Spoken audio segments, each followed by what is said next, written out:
The city was silent, broken and drenched in rain. Broken buildings leaned like old giants tired of holding themselves up, and streets were rivers of mud littered with debris. Marcus had walked through these ruins for days, scavenging for food, water, or anything that might help him survive another day.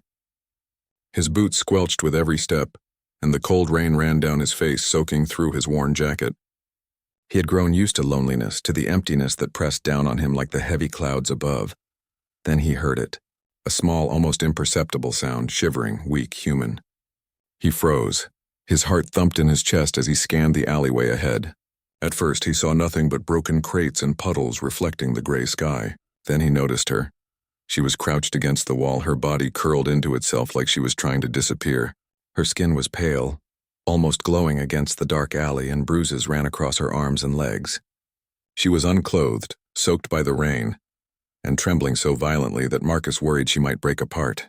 Her long hair stuck to her face, hiding most of her expression, but her eyes, those wide, terrified eyes, looked straight at him.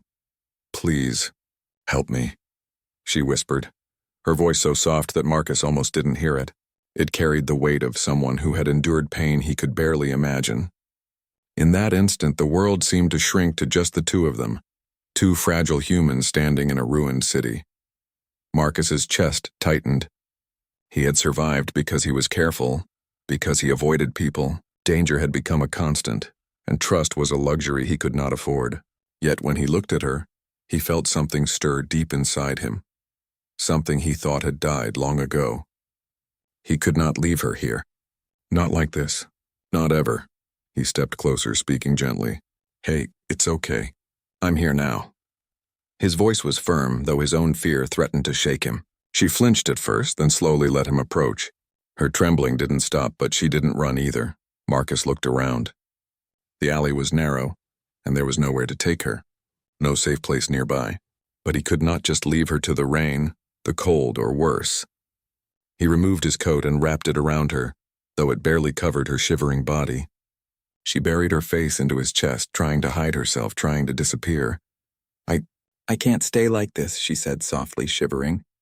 Her voice was trembling, but there was something else. Desperation, vulnerability, a plea for mercy from the world itself. "Please, pretend I'm your wife." Marcus froze. The words were strange, almost unbelievable, but he understood. In a world filled with cruelty, claiming her as his own, even in pretend, would protect her from predators, from anyone who might hurt her. Her safety, her survival, depended on someone willing to fight for her, even if it was only symbolic. "Okay," he said, nodding slowly. "You're my wife now." A faint shiver passed through her, but for the first time in what seemed like forever, she relaxed. She allowed herself to lean on him, to trust him. Marcus could feel her trembling against him. But it was no longer just fear. It was the fragile, tentative warmth of someone beginning to believe that maybe, just maybe, she was not alone. The rain continued to pour, drumming on the crumbling rooftops and filling the streets below. Yet in that cold gray alley, a small spark of life flickered. Two human souls, battered and broken by a cruel world, had found each other. And in that discovery, a quiet, unspoken promise formed. As long as one of them could fight, the other would survive. Marcus tightened the coat around her shoulders and looked into her eyes. "We'll get through this," he said softly. "I promise." For the first time since the city fell, she believed it might be true. Marcus knew they couldn't stay in the alley. The rain would not stop, and the city was crawling with dangers. Every shadow could hide someone or something that wanted to hurt the weak. He looked at her, fragile and shivering, and felt a surge of determination. She had survived this long, and he wouldn't let the world take her now. "Come on," he said gently, helping her to stand. Her legs trembled as she leaned on him. Every step through the muddy streets was slow, careful, as though the ground itself might betray them. Marcus scanned the ruins for a safe place, somewhere dry and hidden. Finally, he spotted an abandoned apartment building, its windows shattered but walls intact. It wasn't much, but it would have to do. Inside, the smell of dust and decay hit them. Broken furniture lay scattered across the floor, and the ceiling leaked in several places. Marcus guided her to a corner and set her down on a tattered blanket he found in a ruined chest. The coat he had wrapped around her was soaked, but he couldn't give her anything better. "Sit," he instructed softly. Try to rest. She shivered violently, her teeth chattering. Marcus pulled the coat tighter around her shoulders and wrapped his own arms around her from behind, holding her as close as he could. She clung to him, burying her face against his chest, and he could feel her trembling slowly begin to ease. Why pretend? Marcus asked after a moment, his voice low. Her lips quivered. If anyone sees me alone, they'll think I'm weak. I can't survive like that. If you say I'm your wife, maybe they won't touch me. Her voice cracked and a tear ran down her cheek. She looked small, broken, and yet there was something unyielding in her eyes, a spark that refused to die. Marcus nodded. Then I'll say it. You're my wife, and I'll protect you. No one will harm you while I'm here. A faint smile appeared on her lips, barely visible through the grime and fear. For the first time she seemed almost human, almost alive instead of a fragile shadow hiding in the ruins. Marcus felt a strange warmth inside him, a connection he hadn't felt in years. The world outside was cruel, but here in this ruined room they had found a tiny sanctuary. The night fell slowly. Rain tapped against the broken windows and the wind howled through the cracks in the walls. Marcus kept watch, pacing back and forth, listening for sounds of trouble. Ilara sat huddled in the corner, wrapped in the wet coat, her eyes heavy with exhaustion. Every so often she looked up at him, and he gave her a reassuring nod.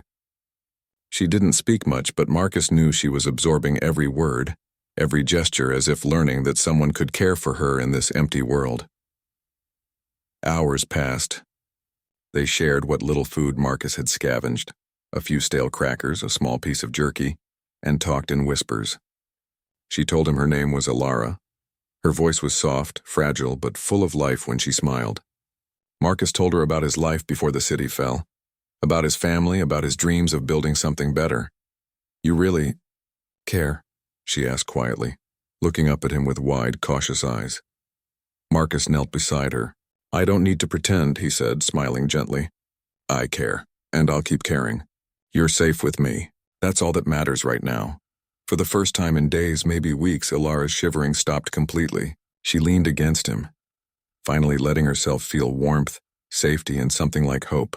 In a world that had taken everything from them, they had each other. That small connection, fragile as it was, gave them strength, enough to face whatever came next. Outside, the city groaned and raged, but inside that broken apartment, a spark of humanity burned. Marcus would protect her, and somehow she would survive. Together they would face the night. The storm had stopped, but the city did not sleep. Its broken streets echoed with distant shouts, crashing metal and the scuttling of shadows.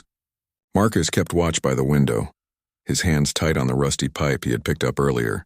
Ilara sat behind him, wrapped in the soaked coat, her body tense and ready to shrink into herself at the first sound. Hours passed quietly, but Marcus knew it was only a matter of time. He had survived long enough to understand the patterns of the cruel humans who now ruled the ruins. They scavenged, attacked, and destroyed anything weak enough to catch their attention. Ilara's presence made him even more alert. She was fragile, and the world would notice her if they weren't careful. Suddenly, a loud bang echoed from the street below. Marcus froze. Then another. The sound of voices, angry, harsh, cruel. They were close. Too close, Ilara, he whispered urgently. Stay here. Don't move. Her hands gripped his arm. Please, don't let them take me, she begged. Her eyes were wide, brimming with tears, reflecting fear and desperation. Marcus felt a deep ache in his chest. He wanted to tell her it would be okay, but he knew the world wasn't kind enough for promises like that. All he could do was protect her. The banging grew louder. Doors slammed open in the buildings nearby. Marcus peeked through the broken window and saw them, a gang of scavengers armed with knives, bats, and cruel smiles. Their eyes scanned the streets looking for survivors to terrorize. Marcus's heart pounded. He had no weapons strong enough to stop them all, no reinforcements, and no hope except his own courage. But he could not run. Not with Ilara in his care. Not when someone so small and fragile relied on him far. Our protection. Hide, he said, ushering her behind the piles of broken furniture. She sank down, trembling, and he placed a hand on her shoulder. I'll handle this. I promise. The gang approached the building. Their footsteps were heavy, confident, and full of cruelty. Marcus gripped the pipe tighter, feeling its weight in his hands. He reminded himself of every survival trick he had learned, every moment of fear he had faced and overcome. This wasn't just about survival anymore. It was about protecting someone else, something human in a world that had almost forgotten what that meant. A voice yelled from below, mocking and cruel. "Come out, little girl, or your husband will fight alone." Marcus's blood ran cold for a second, but then a fire ignited inside him. Pretending or not, Alara was under his protection. That made him more than just a survivor. That made him human, the kind of human capable of courage, love, and sacrifice. He moved into the hallway, stepping quietly, ready to strike at anyone who got too close. The gang had not expected resistance from such a broken building. Marcus used every shadow, every piece of debris as cover. One by one he struck, knocking weapons aside and forcing them back. He was not the strongest, but he was clever, fast, and determined.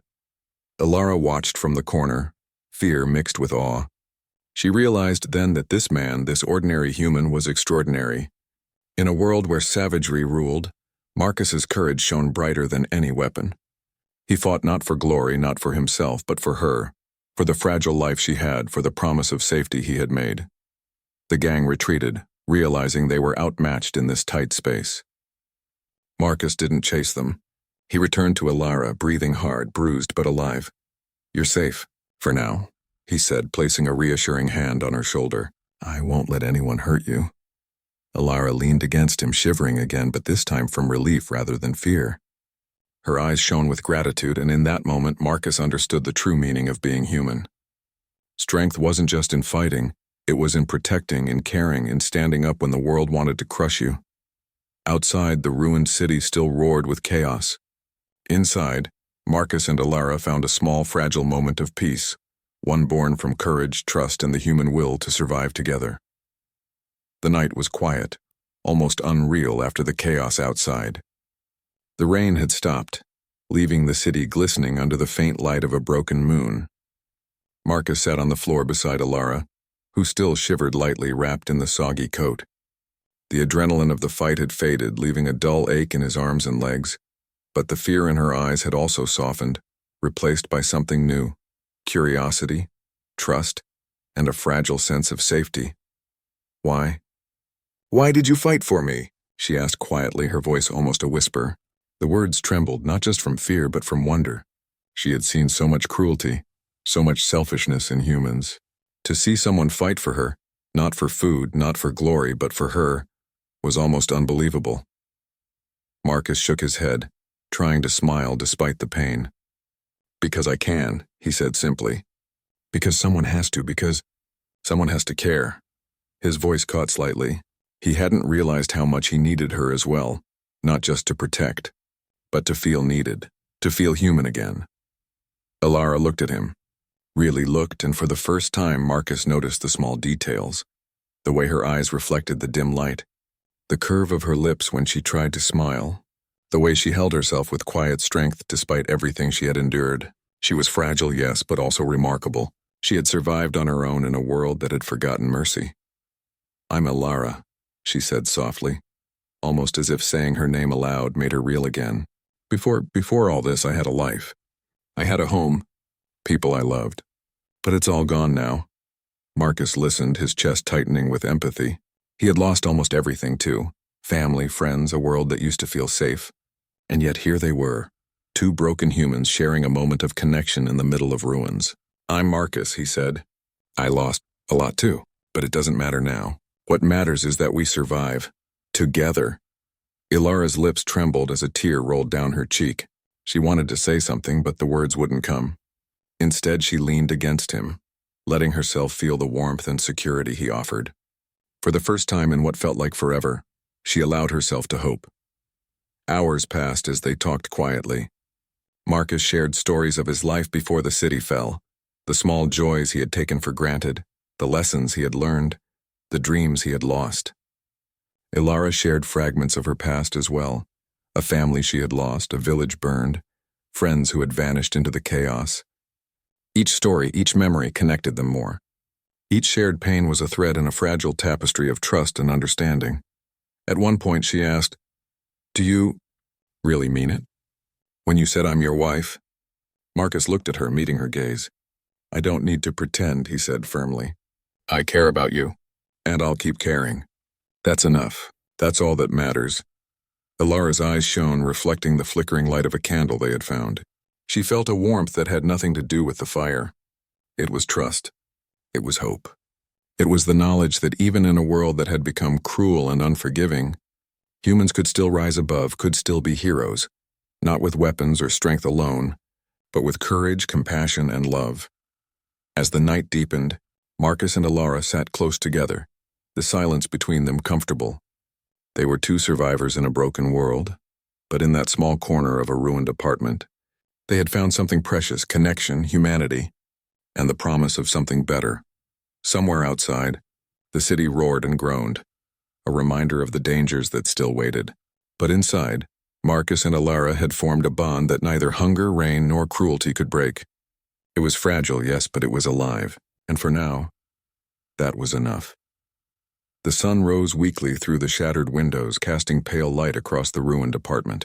Marcus had barely slept, his senses still alert from the previous night's attack. Alara sat close, wrapped in the coat, her body stiff from fear and cold.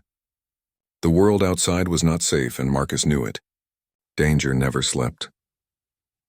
Hours passed quietly, and for a moment Marcus allowed himself to hope. Perhaps the gang had moved on. Perhaps they could rest, plan their next move, and find a way to survive. But that hope was shattered when the sound of heavy boots and shouting filled the streets below. "They're back," Marcus said, his voice low but tense. Alara clutched his arm. Her eyes, wide with fear, searched his face for reassurance. He gave her a nod, trying to keep his own panic at bay. "They won't get you," he said firmly. "Not while I'm here. Stay behind me. Do exactly as I say." The gang forced their way into the building this time. The door splintered under the force of their attack, and shouts echoed through the hallways. Marcus gripped the rusty pipe tightly, his knuckles white. He had no chance against so many, but he refused to back down. Not with Alara depending on him. "Alara, run!" he shouted, shoving her toward a hidden exit he had noticed days before. She stumbled but didn't resist. Her trust in him had grown too deep. "Go!" he yelled again, pushing her forward as the gang's laughter echoed behind him. Her heart pounded as she ran through the narrow corridors, tears mixing with rain and dust on her cheeks. Every step was agony. Her legs ached, her lungs burned, but she didn't stop. She knew Marcus was fighting for her, holding back the enemy, giving her a chance to survive. Marcus turned to face the gang, pipe in hand, standing tall despite the fear coursing through him. They rushed him, confident, cruel, and sure of victory. But Marcus had something they did not: determination. Every human instinct, every ounce of courage he possessed surged through him. He struck, dodged, and fought with all his strength. He was battered, bruised, and bleeding, but he refused to fall. Not while someone else's life depended on him. Alara found herself outside the building, drenched and trembling, but alive. She could hear the fight behind her, the grunts, the crashes, the shouts, but she didn't look back. She climbed onto the broken remnants of a vehicle and ran through the streets, guided by Marcus's voice calling from the shadows. Somehow she felt him there, protecting her, giving her courage even when she couldn't see him. Finally, she reached an abandoned train on the edge of the city. She fumbled with the doors, her hands shaking, and climbed inside. As she started the engine, she dared a glance back. In the distance, she saw Marcus still standing, fighting, holding the line. He was battered, but he was alive, a human beacon in the darkness. Tears filled her eyes, but they were not just tears of fear. They were tears of awe, gratitude, and hope. Marcus had risked everything for her. In a world filled with savagery, cruelty, and despair, he had risen above. He had proven that humanity was not lost, that courage, love, and selflessness could survive even in the worst of times. As the train lurched forward, carrying her away from immediate danger, she whispered into the empty carriage, "Thank you, my husband." She didn't know if he had heard, and she didn't know if they would meet again, but she believed in him. She believed in the human spirit he represented, a spirit that refused to be broken no matter how cruel the world became. Outside, the city raged, but inside her heart, a small flame burned. Marcus had shown her that even in the darkest moments, humanity could shine brighter than any darkness, and she vowed silently that she would survive. No, not just for herself, but for him, for the man who had risked everything to protect a stranger in a ruined world. His train rocked gently as it moved through the ruined outskirts of the city. Ilara sat alone, wrapped tightly in the wet coat, her hands trembling from exhaustion, cold, and the flood of emotions she could not contain. She pressed her face against the window, watching the desolate world slip past, broken buildings, flooded streets, and twisted metal. Every sight reminded her of the horrors she had escaped, and every heartbeat reminded her of the man who had risked everything for her. She had survived, but survival was bitter without him. Marcus had stayed behind, facing the gang with nothing but courage and a rusty pipe. She could almost hear him shouting, almost see him fighting with every ounce of his being. He had given her a chance to live, to breathe, to hope again. And she could not stop thinking about him. Why did he care? She whispered to herself. The world had been cruel. Humans had been cruel, yet Marcus had stood as a shield, refusing to let her be harmed. It was something she had almost forgotten existed. Selflessness, bravery, humanity in its purest form. The train slowed as it reached a small, abandoned settlement, one that had escaped the worst of the destruction. Ilara stepped off carefully, her legs weak but her mind sharper than it had been in days. She looked around. Broken homes, overgrown streets, a place that seemed quiet, untouched by the chaos outside. She felt hope here, a fragile, glowing hope. She found a small empty house and secured the doors as best she could. Inside, she sank to the floor exhausted, and let the tears she had held back pour freely. The world outside had taken so much from her, but Marcus had given her something she thought was lost forever: trust, safety, and a reminder that humans could be heroes. She thought about the night he had fought for her, the way he had pushed her to run, the determination in his eyes. She realized something powerful. He had done more than protect her body. He had protected her spirit. In a world that had tried to break her, Marcus had proven that humanity could rise above cruelty, that courage and compassion could survive even in darkness. Ilara wiped her tears and hugged the coat tighter. She whispered into it as if speaking to Marcus directly. I'll survive. For you. I'll keep living because of what you taught me. You showed me that humans are stronger than the chaos around them. As night fell, she lit a small fire in the old fireplace. The glow warmed her, but more importantly, it reminded her of Marcus.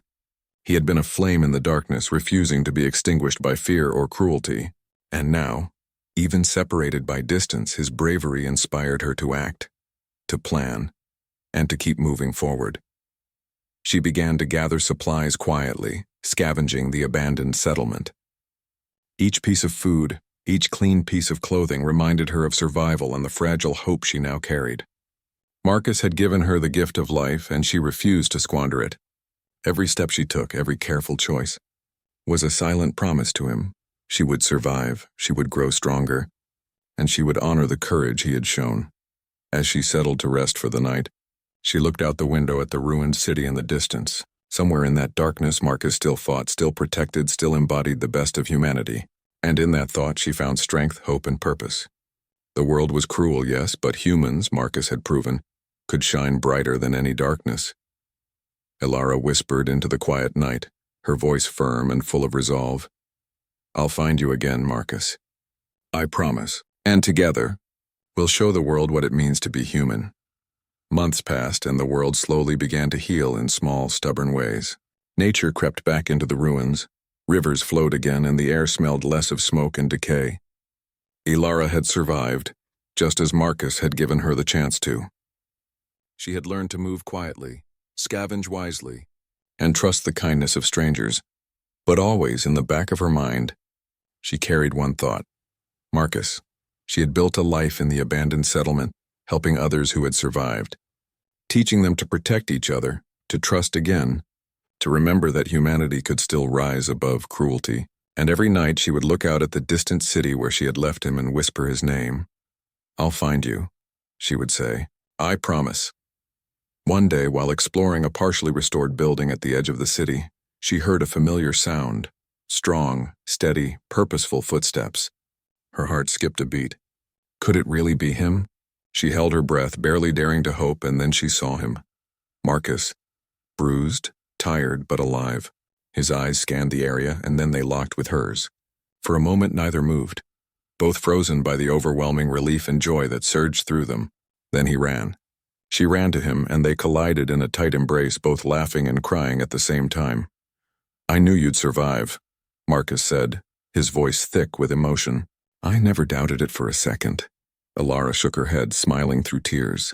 "No, I survived because of you. You taught me courage. You showed me that humanity, that we can rise above the darkness." He held her tightly, feeling her warmth, feeling life itself in a world that had tried so hard to take it away. "We survived together," he said softly, "and we'll continue, together." In that moment, the ruined city around them seemed to fade. The broken streets, the shattered buildings, the remnants of chaos, all of it felt distant, powerless against the human spirit standing before each other. Marcus and Alara had endured horrors, escaped death, and clung to hope when the world seemed determined to crush it. They were living proof that humanity, even at its weakest, could rise stronger than the darkness surrounding it. Alara held his face in her hands. "I don't need anyone else," she whispered. You're enough. Your courage, your strength, your heart. You are humanity at its best." Marcus smiled, a real, unguarded smile. "And you are the reason I never gave up. Seeing you survive, trusting me, it made me human again." They walked through the city together, step by step, reclaiming it, not for conquest, but for hope. Where once there had been fear, they planted courage. Where once there had been despair, they nurtured trust. They saved others, inspired them, and proved that even in a broken world, humans could be heroes, not because of power or weapons, but because of compassion, bravery, and love. Night fell, but they did not stop. They lit small fires in abandoned homes, shared stories, and protected the weak. And in the quiet moments when the world seemed still, they would look at each other and remember the night they first met. A night of rain, fear, and desperation. "That night had changed everything," Alara whispered, leaning against Marcus. "We survived the world, Marcus. Together. And we'll keep surviving no matter what comes next." Marcus kissed her forehead gently. "Yes," he said. "Together, always. Humanity will shine because we shine, and as long as we fight, hope will never die." In the distance, the ruined city still bore scars of chaos and cruelty, but Marcus and Alara, two ordinary humans with extraordinary courage, walked forward as living proof that the human spirit could overcome anything, and in their hearts a simple, unshakable truth burned bright. As long as humans had hope, love, and courage, no darkness could ever win. The world had tried to break them. The world had tried to erase humanity, but Marcus and Alara together had proven that humanity would rise again, and it did.